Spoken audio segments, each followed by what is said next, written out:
जंगल में चुनचुन नाम की शरारती गिलहरी अपनी माँ किट्टू के साथ रहती थी। चुनचुन कभी भी किट्टू की बात नहीं मानती थी। चुनचुन की हरकतों से जंगल के सभी जानवर बहुत परेशान रहते थे। एक दिन चुनचुन पेड़ पर खेल रही थी और उसी पेड़ पर फर्राटा नाम का एक बंदर भी सो रहा था। फर्राटा को देख चुनचुन ने अपनी माँ से कहा, माँ, ये बंदर हमारे पेड़ पर क्यों सो रहा है? ये पेड़ तुम्हारा कब से हो गया चुनचुन? सोने दो उसे। लेकिन माँ, जंगल में और भी तो पेड़ हैं, इससे कहो किसी दूसरे पेड़ पर जाकर सोए। चुनचुन, जैसे ये जंगल सबका है वैसे ही ये पेड़ भी सबका है, इसीलिए तुम इस पेड़ से उसे नहीं हटा सकती। किट्टू ये बोलकर चली गई, लेकिन चुनचुन को एक शरारत सूझी। वो बंदर के पास पहुंची, उसने बंदर की पूंछ को पेड़ की टहनी से बांध दिया। उसकी थोड़ी ही देर बाद जब फर्राटा बंदर सोकर उठा तो उसने दूसरी टहनी पर छलांग लगाने की कोशिश की, लेकिन उसकी पूंछ बंधी होने के कारण वो दूसरी टहनी तक नहीं पहुंच सका और वहीं पेड़ से उल्टा लटक कर चिल्लाने लगा, बचाओ, बचाओ, मैं यहाँ पेड़ पर उल्टा लटक गया हूँ, बचाओ। फर्राटा के चिल्लाने की आवाज सुनकर सभी जानवर वहाँ आ गए और तभी वहाँ मौजूद जंगल का राजा शेर सिंह बोला, अरे फर्राटा, तुम इतना चिल्ला क्यों रहे? किसी ने मेरी पूंछ टहनी से बांध दी है। लेकिन तुम्हारी पूंछ टहनी से कौन बांधेगा? किसी को क्या मिलेगा ऐसा करके? ये काम उस शरारती चुनचुन ने किया होगा, वही जंगल के सभी जानवरों को परेशान करती है। ये बातें किट्टू और चुनचुन पेड़ के ऊपर बैठकर सुन रही थी। इतने में चुनचुन बोली, हाँ, मैंने ही बंदर की पूंछ पेड़ से बांधी है। लेकिन तुमने ये सब क्यों किया? बंदर ने तुम्हारा क्या बिगाड़ा है? जंगल में इतने सारे पेड़ हैं, तो ये बंदर इस पेड़ पर क्यों सोया? ये हमारा पेड़ है। ये सुनकर सभी जानवर हैरान रह गए। तभी हिरन बोला, चुनचुन, एक बात कान खोलकर सुन लो, ये जंगल सबका है, इसलिए यहाँ के पेड़ों पर भी सबका अधिकार है। चुनचुन, अगर अब तुमने जंगल में किसी जानवर को तंग करने की कोशिश की तो मैं तुम्हें इस जंगल से निकाल दूंगा। ये सुनकर किट्टू जल्दी से बोल पड़ी, नहीं नहीं महाराज, चुनचुन अभी छोटी है, उसको माफ कर दीजिए। आज के बाद वो ऐसी शरारत कभी भी नहीं करेगी। मैं अभी फर्राटा की पूंछ खोल देती हूँ। ये कहकर किट्टू फर्राटा बंदर की पूंछ पेड़ की टहनी से खोलने लगी और तभी फर्राटा बंदर पेड़ से गिर गया।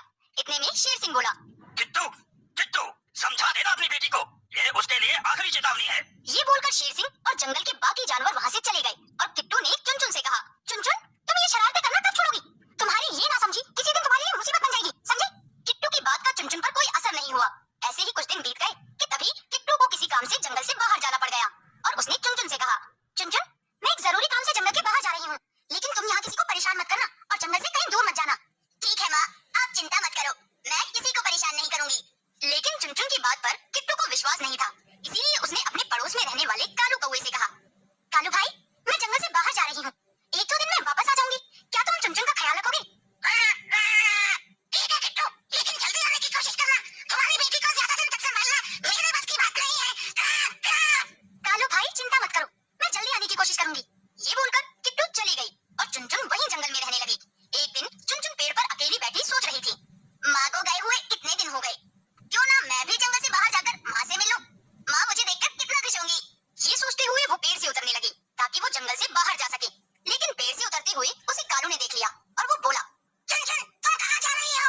पेड़ से नीचे क्यों उतर रही हो? कहीं नहीं कालू अंकल, मैं तो बस पानी पीने जा रही थी, पानी पीकर जल्दी आ जाऊंगी। ठीक है, जाओ, लेकिन जल्दी आ जाना, रात होने वाली है। कालू की बात सुनकर चुनचुन वहाँ से चली जाती है और वो जंगल से बाहर जाने की कोशिश में रास्ता भूल जाती है।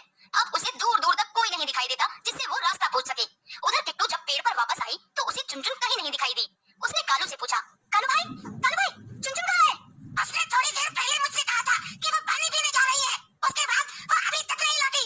कहीं वो किसी मुसीबत में न फंस जाए, हमें जाकर उसकी मदद करनी चाहिए और रात भी होने वाली है, हमें अभी जाकर जंगल के सभी जानवरों को बताना चाहिए। ये कहकर किट्टू और कालू ने जंगल के सभी जानवरों को सारी बात बता दी। सभी चुनचुन को इधर उधर ढूंढने लगे, लेकिन वो कहीं नहीं मिली। तभी कालू को आसमान में एक बाज उड़ता हुआ दिखाई दिया। तभी कालू ने कहा, देखो, आसमान में बाज उड़ रहा है। इस समय ये बाज आसमान में क्या कर रहा है? लगता है वो अपना भोजन ढूंढ रहा है। हिरन की बात सुनकर किट्टू